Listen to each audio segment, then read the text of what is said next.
Hey guys, it's Travis with DFS Karma doing another episode as part of our brand new NBA DFS 101 series. This one, as you can see by the title, this is Bankroll Management, and who better to bring on to talk about Bankroll Management than the guy who spent, I don't even know, what, $10 million in entry fees over the past like 5 years or whatever.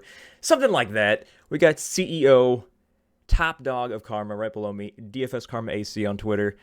So yeah, pretty simple. If you guys have not watched the other videos we put out, I recommend stopping this one, watching those, because those are a lot more, day one or square one, and then moving up to this one here, because we're going to be mentioning things like Gpps, and if you don't even know what that means, definitely go back and watch the Cash First Tournament podcast I did with Rube earlier, which is also available for you guys on our YouTube.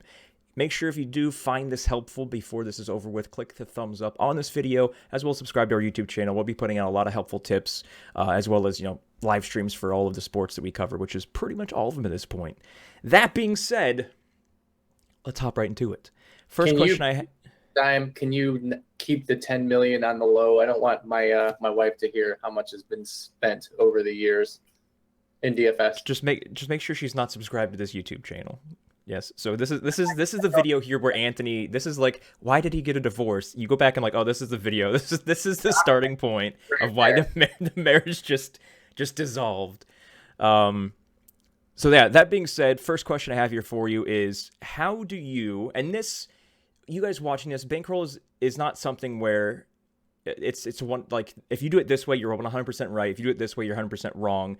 It all depends. It's all very situational, what kind of player you are, what kind of financial situation you're in. So don't say like, oh, I'm not doing that exactly, so am I doing it wrong?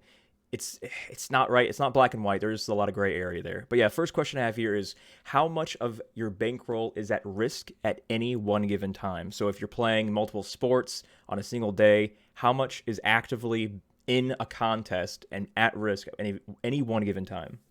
So I will answer that in a second, but let me just digress a second. So the data points are real. I've played multi-millions over the course of 7, 8, 9 years now since DFS has been around.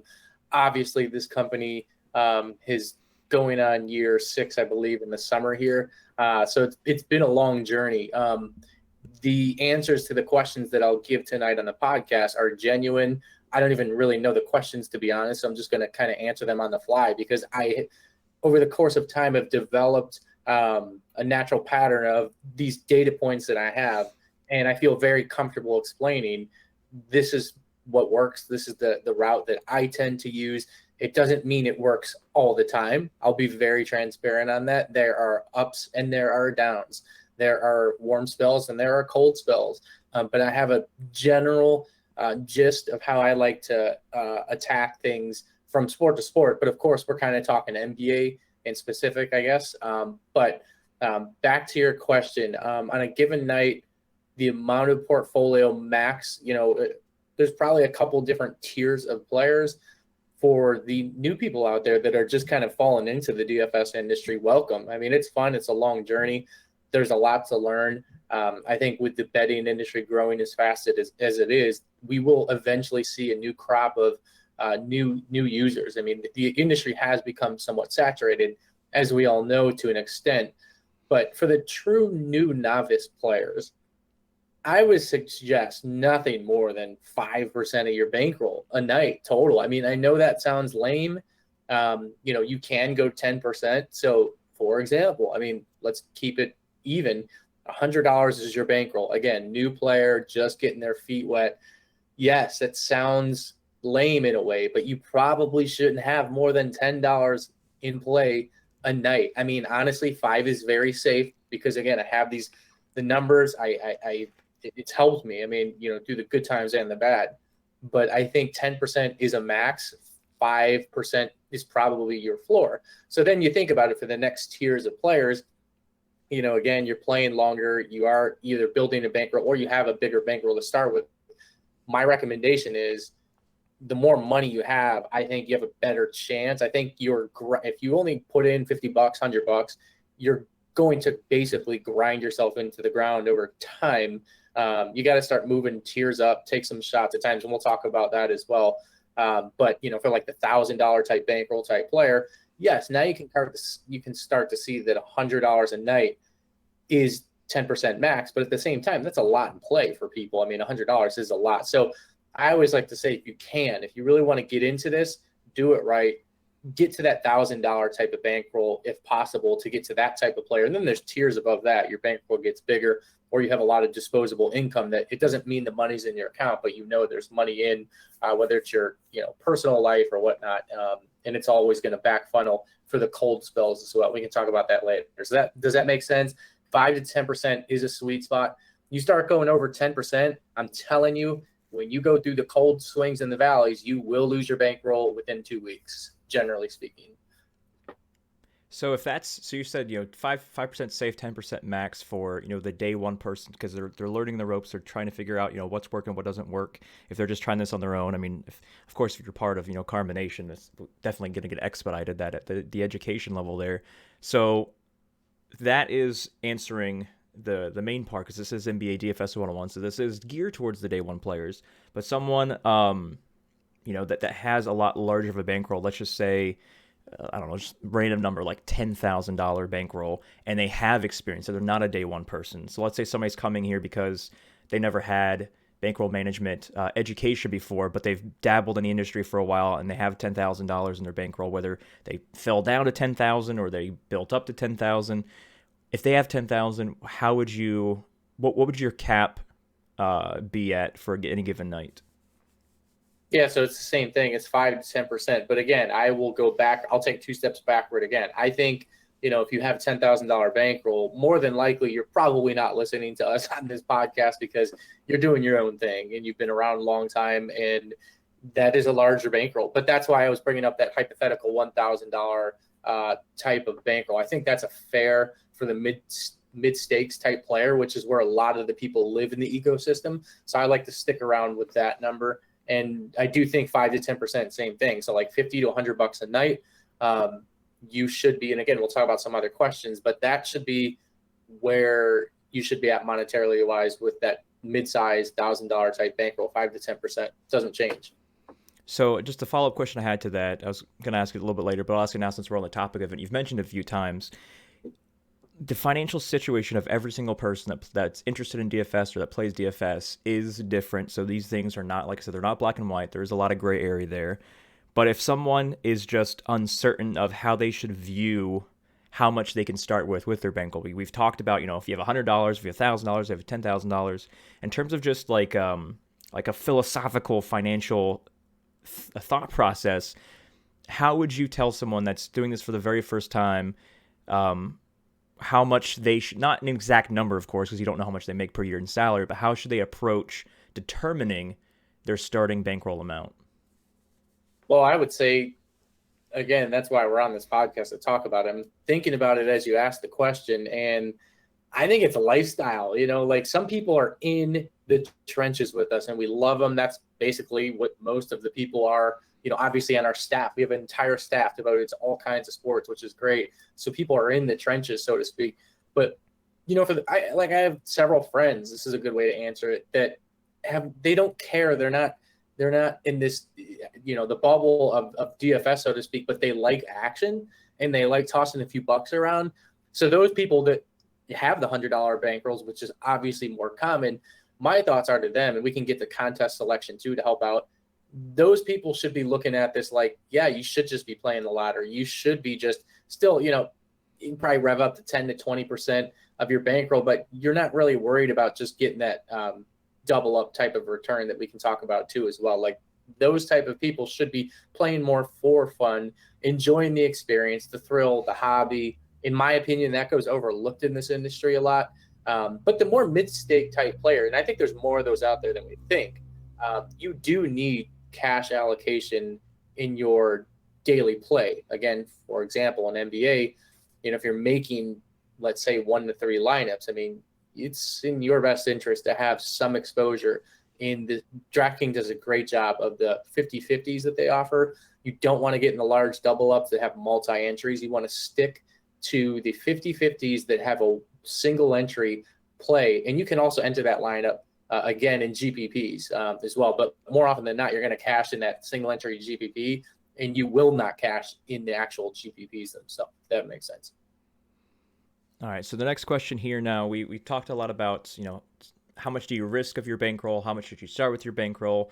Moving on to a question that has to do with multiple sports. So let's say someone is, I know this is an NBA DFS 101, but if they're, on any given night right now in March, we can have college basketball, NHL, we can have soccer, NBA, of course, and then just a handful of other things. MMA if it's a Saturday.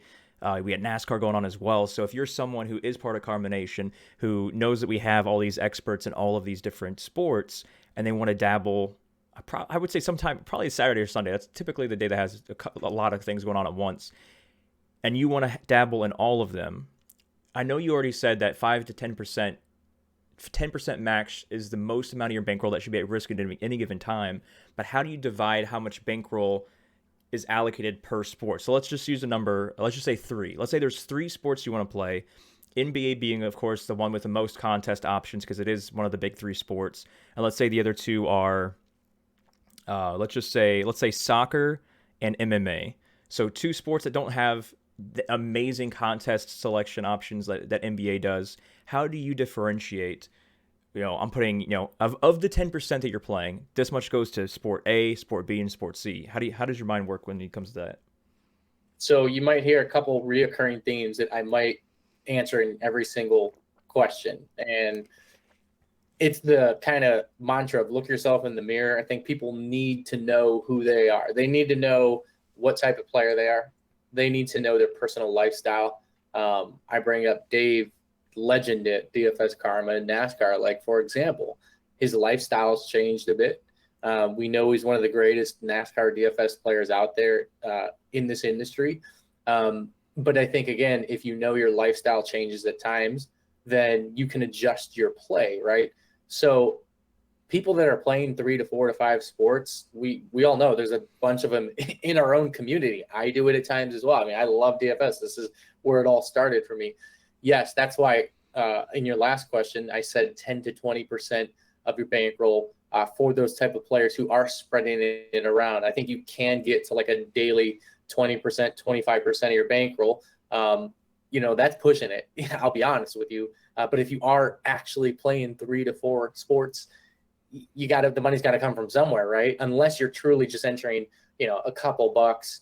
But again, those type of players that are entering, like say $5 in a lottery ticket type event, and they're doing it for 3-4 sports, more than likely they have $100-ish bankroll, and that is going to end up being that 15 to 20% allocation. So, you're going to quickly realize you're going to lose all your money if you go higher than, allocating, say, more than 20, 25% of your bankroll a day. I mean, it's a losing proposition long term. I mean, that's there are times, though, to your point, where I do enjoy playing multiple sports as well. And it's like, oh shit, like, well, I got to be diligent with my bankroll. Or if I choose, remember, I look myself in the mirror, I say, I want to take some chances. Obviously this is quote unquote #gambling, right? So if you're going to gamble and push your bankroll, that's it. Viewer discretion advised, right? I mean, I just don't advise playing more than 20% all across the board if you're playing multiple sports. I mean, I think the people will quickly realize as they push their limits and they go through cold spells that it's just not wise to be playing much more of that type of bankroll a day. I couldn't imagine half my bankroll being, in play every day. I mean, I guess some people do it, but that's not something I've really ever done. It's never really worked out for me when I've tried it, I'll be honest. All right. So the last question I have here is, how do you differentiate bankroll between cash and GPPs? We talked about, how do you differentiate between sports or, the max amount of a bankroll at risk at one given time, but in between cash and GPPs. So going back to now just focusing solely on NBA for this NBA DFS 101 podcast, how do you determine let's say we're doing 10% tonight, of the 10% of my bankroll, what goes to cash, what goes to GPP? Yeah, no, that's a great question. So again, let me keep using that $1,000 limit because I do think there's more people, the inquisitive type of people on YouTube wanting to learn more. They've already gone from that $100 limit. Now they're searching, they're looking for answers. Yeah, that $1,000 type of bankroll. Now you got $100 in a night. Again, contest selection is so key in my opinion. That's what matters. There are people who don't care about cash games and they think it's funny. I get made fun of a lot in our own community because I'm kind of like a cash game whore over time, especially hell with all the sports I play. But it's done wonders for me, man. I mean, I talk about just getting a little bit unique in some lineups. I know we're not really, this podcast tonight isn't talking about how to get unique and looking for leverage. Those are other podcasts, but it's done well for me to try to make the best lineup. If I'm making one lineup a night, that's what we're talking about right now, and you're allocating 10% a night. I'm usually trying to always get at least 50 to 60% in a single entry cash game. That way I know, because more often than not, you're going to lose your GPP lineup, whether it's a cash game or you're entering the second lineup or whatnot. I think the hit rate historically over all my data points for cashing in GPPs is like 33%. I mean, that's, if you think about it, terrible in a way, but you bank tournaments over time, obviously some top 10s, top 5s. I mean, that's tournament life. Like when I have $1,000 in play, for my, say, $10,000 bankroll, I generally know golf has been incredible, but let's say NBA, right? I've had an up and down season. I pretty much know I'm going to lose about $350 a night, $400 a night, depending on my exact allocation. So if I did go 60% in single entry double ups, right? That's just, you can only enter one lineup. There's got to be at least 100 plus people in it. I don't play anything that's below 100. There's really is great offerings on DraftKings, and you can get, I think, up to 1,000 night, depending on the day, in some of those good single entry cash games.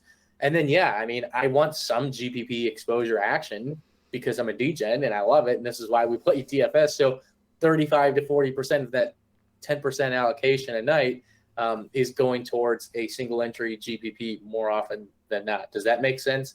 So basically I'm trying my hardest to win my freaking cash games because I'm trying to like break even more often than not, if that makes sense. Obviously you can lose both, but you can also have nights where your optimal build, wins tournaments and takes down tournaments. I mean, again, NBA, I think with the COVID and a lot of other things, NBA is just so many players always out, and the usage gets distributed to certain cheap players. And the NBA has become, in my opinion, very, very hard these days in certain cash nights. Not every night, but certain nights. So you got to be really, really wise on your allocation in NBA season, and maybe not play so heavy volume on the nights where you see these players who are 3,200 and they're starting at point guard. I mean, those to me are red flags. Are happening a lot more this calendar season. I don't think it'll always be like this, but that's just something I'm noticing. So just to recap that very, very long, very detailed answer, which of course is what we were looking for on this kind of podcast, you set yourself up to where if your GPPs don't work out as you intend, you break even because the rest of it is in cash games, which of course, is doubling your money if everything goes right. Correct. Yes. All right. Simple enough. Is there anything else that we have not discussed or you have not mentioned that you want to throw in here? Any last nuggets for bankroll management before we wrap this up? Yeah, like I said, I tried stressing my number one thing is single entry 50-50s. Like, just look for those. If you're not used to them, that's how you have your better chances of cashing. And, MLB, I mean, again, this is NBA, but even in an environment where it's a lot harder this season, you want exposure there because at the end of the night, you want to feel some victory of some sort. You just have to understand that, like I said, that data point earlier, 30% of the time you're going to cash in a GPP. Well, that's not good. So you have to assume that if you're playing, just say you're playing 7 days a week, there's probably only going to be 2 days, maybe 2.5 days, and however you flip the coin for the month, where you are actually cashing in GPPs. That might shock some people. That shouldn't scare you away from not playing DFS. DFS is absolutely so much fun. But if you think about the numbers historically, if you start planning for that strategically with your bankroll, which is why we're on here, then you'll start to understand that, wow, wait a second, I probably am only going to cash in GPPs 2 out of 7 nights a week. That's not good. So maybe I should start focusing a little bit more on the 50-50s just so I can start winning my money back. And then there'll be some nights where you just absolutely dominate. So there's obviously a little bit of luck in it. That's why we build our company the way we have. We are very bullish on our platforms, DFS Karma and Bet Karma. I mean, we have content, we have cheat sheets, we have YouTube podcasts, live streams daily. We have core plays. I mean, we put you guys in a really good position. We have our Discord chat help, which you can access on the website. But, that's for your journey. Our product is there to help you guys out. And hopefully this was somewhat helpful, I guess. All right. So if there is any bankroll management questions that were not answered on this, you can either type it in the comment on this YouTube video below and we'll answer it, of course, relatively quickly after that, or even easier, hop into our chat room. Just go to chat DFS, that's CHAT DFS.com. Just get into our free Discord channel. It's our community chat room where everybody's there, just bouncing ideas off each other, learning from each other as well. And you can ask your questions there and we'll answer any bankroll management questions left over. If you haven't yet, click the thumbs up on this video. Make sure you subscribe to this YouTube channel and check out all of our NBS, one of those days, our NBA DFS content in terms of, like he just mentioned, the article, the cheat sheets, the optimizer, the projections, everything under the sun. Just all of that can be found at dfskarma.com if you weren't aware about the website, even though it's plastered kind of all over the place. But we'll catch you guys in the next podcast. Appreciate you guys tuning in, and we'll catch you on the next one.